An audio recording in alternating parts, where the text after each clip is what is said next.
অনেকদিন আগের কথা। এক জঙ্গলে টুনি নামের একটি চিড়িয়া বসবাস করত। তার প্রতিবেশী ছিল টুনিয়া। তার পাশের গ্রামেই ছিল কালু নামের একটি কাক। কালু দেখতে কালো হলেও তার মন মানসিকতা ছিল অনেক ভালো। জঙ্গলে টুনির একটি আপেলের বাগান ছিল। এবছর টুনির বাগানে অনেক পরিমাণে আপেল হয় এবং টুনি তা দেখতে গিয়ে বলে, এবছর গাছে অনেক আপেল ধরেছে, আর কিছুদিন পরেই আপেলগুলো পেকে যাবে। এগুলো বাজারে বিক্রি করে এবার অনেক টাকা ইনকাম হবে। এ কথা বলেই টুনি বাড়িতে চলে যায়। এর কিছুদিন পর টুনির প্রতিবেশী টুনিয়া টুনির আপেলের বাগানের উপর দিয়ে যাচ্ছিল। যাওয়ার সময় সে বাগানে অনেক সুন্দর সুন্দর আপেল দেখতে পায় এবং সে বলে, টুনির বাগানে তো অনেক আপেল ধরেছে, আমার অনেক খিদেও লেগেছে, যাই গাছ থেকে কিছু আপেল পেড়ে খেয়ে নেই।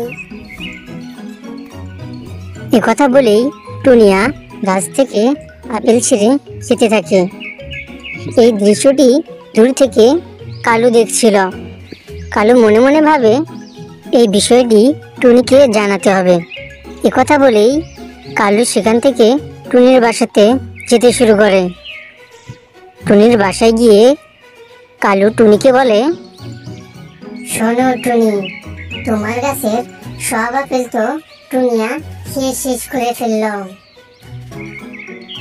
টুনি কালুর মুখ থেকে এ কথা শুনে পরীর দেওয়া সেই জাদুর লাঠিটি নিয়ে তার বাগানে চলে আসে।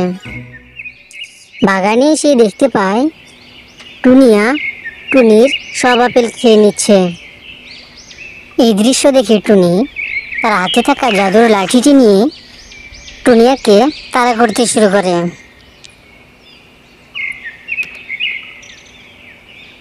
টুনিয়া দৌড়াতে দৌড়াতে যখন হাঁপিয়ে যায়, তখন টুনি তার হাতে থাকা লাঠিটি নিয়ে টুনিয়াকে মারতে শুরু করে। বন্ধুরা, পার্টটা দেখতে চাইলে ভিডিওটিতে লাইক করে চ্যানেলটি সাবস্ক্রাইব করো। অনেকদিন আগের কথা, এক জঙ্গলে টুনি নামের একটি ছোট্ট চিড়িয়া বসবাস করত। হঠাৎ একদিন জঙ্গলে একটি শাকচুন্নি প্রবেশ করে এবং টুনিকে ডাইনিতে পরিণত করে দেয়। বন্ধুরা,